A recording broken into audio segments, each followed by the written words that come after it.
আসসালামু আলাইকুম গাইস, আজকে পাততে যাচ্ছি আমাদের নিজেদের গাছের বাদামি। দেখতে পাচ্ছেন যে বাদামিগুলো অনেক বড় বড় এবং পেকে গিয়েছে, এগুলা বাসায় নিয়ে মাখাবো। বাদামি কাটা শুরু করলো সাদিয়া, বাদামির রস তার চোখে গিয়ে সে দিছে কাদিয়া। আল্লাহর রহমতে আমাদের কাছে অনেকগুলা বাদামি ধরেছিল। আমরা বাসায় থাকি না, এই কারণে অনেক সময় পেকে পেকে নিচে পড়ে যায়, আর অনেক সময় ছোট ছোট আমাদের এলাকার যে পোলাপান তারা পেরে ফিরে খেয়ে ফেলে, তাতে আমাদের কোনো আফসোস নাই। আপনারা হয়তো ভাবছেন যে কাটার সময় বাদামি অনেক লাল দেখেছিলাম, মেঘটা কেন সাদা সাদা। তো আগে যেটা কাটা হয়েছিল সেটা অতিরিক্ত মিষ্টি থাকার কারণে ওভাবেই খেয়ে ফেলছি, আর এইটা একটু হালকা পাকার কারণে এইটা আমরা এখন মাখাবো।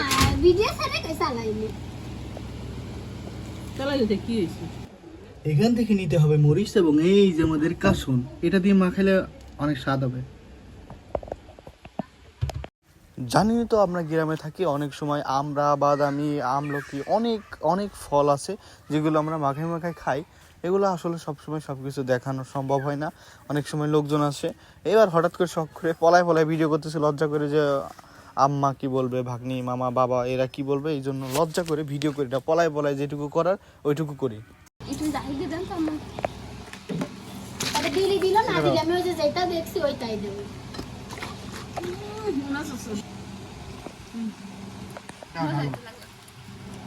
আরে বেশি দিও না।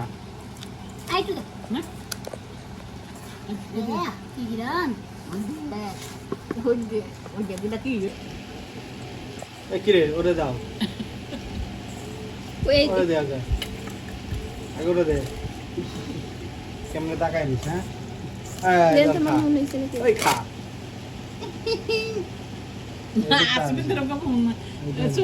একটু খেয়ে দেখি তো কেমন স্বাদ।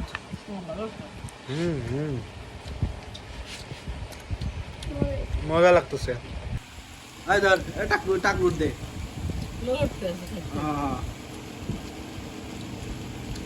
খাবি না, কাঁদে দে, কাঁদে কাঁদে কাঁদে।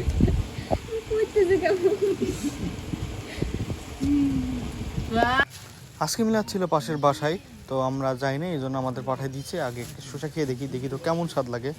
দিয়েছে এখানে প্রায় 3-4 জনের হবে, আরও দিয়েছে। শসাটা মেরে দেখি। আমাদের সোনার গ্রামে আমরা সবাই মিলেমিশে থাকি। একজনের বাসায় ভালো রান্না হলে অন্যজনকে ডাকি, কারণ আমরা সবাই গ্রামের সবাই ভাই ভাই বন্ধু বন্ধু। যাই হোক, এই দেখতে পাচ্ছেন খাওয়ার জন্য প্লেট নিয়ে চলে আসলাম। আসলে মিলাদের খিচুড়ির যে একটা টেস্ট এবং গ্রান, যেটা না বললেই নয়, পুরোই অসাম লাগে।